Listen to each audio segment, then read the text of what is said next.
Esta es nuestra segunda lección. La primera lección hablamos de los pronombres personales, que son aquellos que sustituyen al nombre, y los volveremos a recordar. Ellos son I, you, he, she, it, we, you, they. En español, los hondureños o los latinos, ¿cómo reconocemos un verbo? Bueno, normalmente casi nunca optamos por la gramática pura, es decir, aquella palabra que denota o describe acción, pasión o movimiento. En Honduras es mucho más fácil decir es toda aquella palabra que termina en ar, ir. Esos son verbos. Es decir, jugar es un verbo, sí, porque termina en ar. Leer es un verbo, sí, porque termina en reír es un verbo, sí, porque termina en ir. Esa es nuestra parte más fácil de poder entender qué es un verbo. En inglés existe también una forma de identificar los verbos y es con la palabra to, la T y la O. ¿Qué significa esa palabra to? Significa a, al, ala, para, hacia. Y eso se encuentra en la página número 8 del libro de Inglés Express. ¿Cuándo usaremos el to? Además de significar estas cosas, para identificar los verbos. ¿Cómo identificaré un verbo usando la palabra to?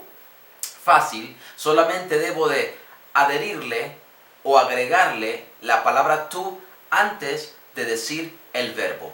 En la página número 8 tenemos algunos verbos. Por ejemplo, play significa jugar. También cuando hablamos de instrumentos, play significa tocar. Play es un verbo, por tal razón debería gramaticalmente de decir to play.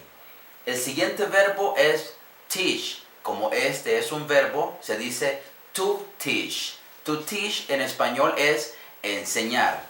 El siguiente verbo es to need. To need significa necesitar. El siguiente verbo es to love. To love significa amar. Mucha gente cuando le dicen I love you, la gente piensa que le están diciendo te quiero. Sin embargo, le están diciendo te amo. Es decir, algo más pesado que querer o amar. To love es mucho más pesado que eso. El siguiente verbo es to want y significa querer. El siguiente verbo es to learn y to learn significa aprender. El siguiente verbo es to like. ¿Y qué significa to like? Significa gustar. Y el último verbo por este momento será to be. Quizá ustedes han escuchado hablar mucho del verbo to be. Quizá en la escuela, en el colegio o en la universidad le han hablado a usted del verbo to be. ¿Qué significa el verbo to be? El verbo to be significa ser o estar. En la escuela, en el colegio o en la universidad, quizá es el único verbo que nos enseñan usando el to. En este momento usé el to be al final porque quería que se dieran cuenta que todos los verbos en inglés deberían de llevar la palabra to antes del verbo como regla gramatical. Entonces, todos los verbos anteriormente dichos, todos son identificados por la palabra to. ¿Qué significa ese to en ese momento? No significa nada. Sin embargo, tampoco está de adorno. Me está diciendo que la siguiente palabra después del to es un verbo.